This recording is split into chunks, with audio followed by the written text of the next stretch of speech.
right, what does it mean to multiply a number by a sum or a difference? So we are going to be using the distributive property, okay?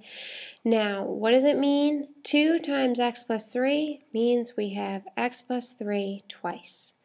And what do we have now? X and x gives us 2x, 3 plus 3 gives us 6.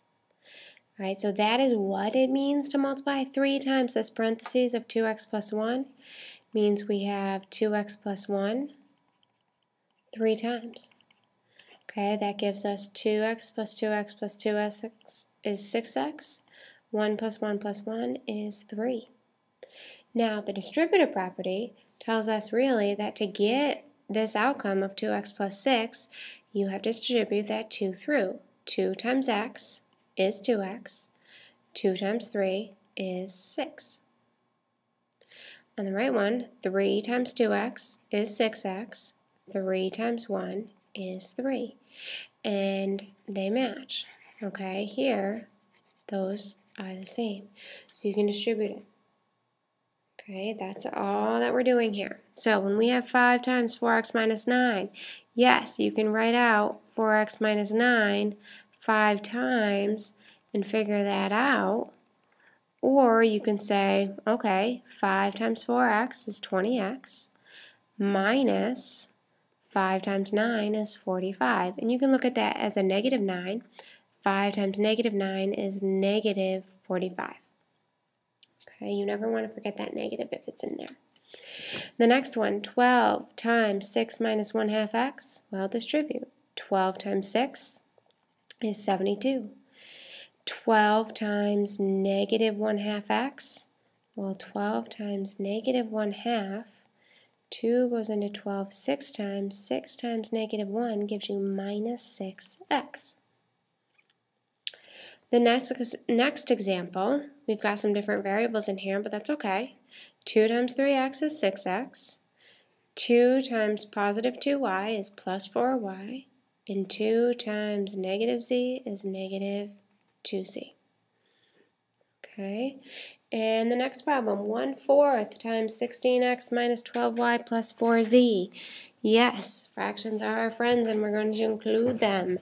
So basically, when you are multiplying something by a fraction, you're actually dividing by that number, okay, or the reciprocal. So you're dividing 1/4, the reciprocal of 1/4 is 4, right?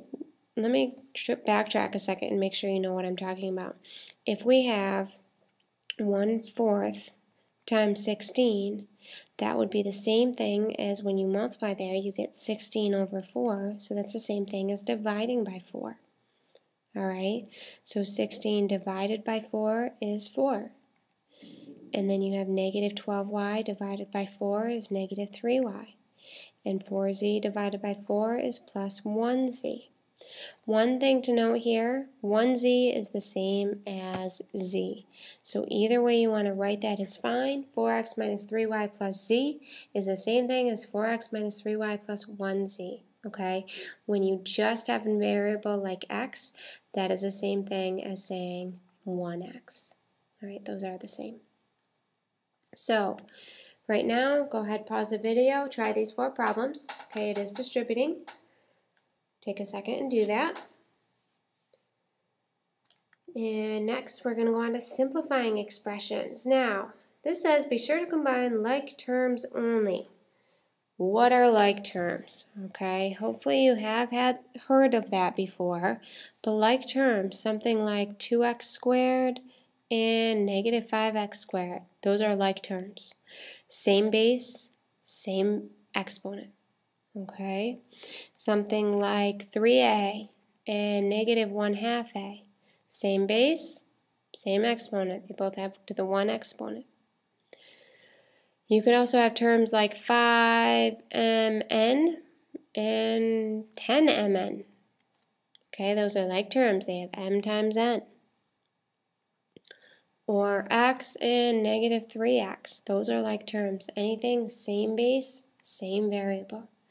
Okay, so when we simplify expressions, all we have to do is combine like terms. If they're not like terms, do not combine them. So 12a minus 1a. Remember what I said, that's a 1 there. So 12a minus 1a 11a. 20a plus 12a, that is 32a, and then you have a minus 8. Can you combine 32 and negative 8?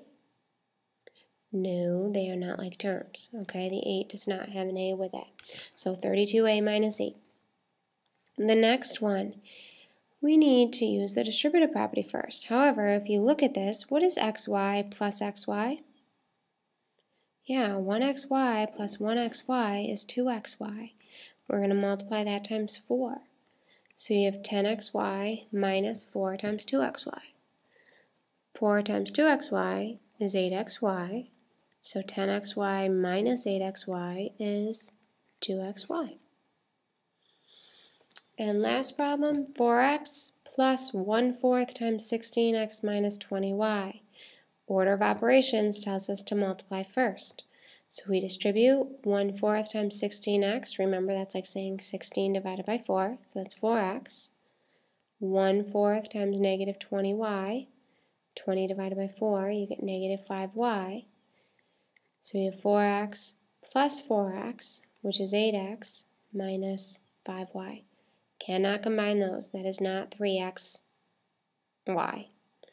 Okay, and one thing you want to think about is basically right there, that's saying to you, you have 8 x's and 5 y's, and you're subtracting. Can that combine? Does that give you any combination of x, y? No. Okay, it's just 8 x's minus 5 y's. That is it. You cannot go any further than that. Whoops. Sorry. Okay, 8x minus 5y. All right, so next slide, you try. Combine your like terms, okay? Remember, only combine like terms. So go ahead, write these down, practice them, and we will go over them in class.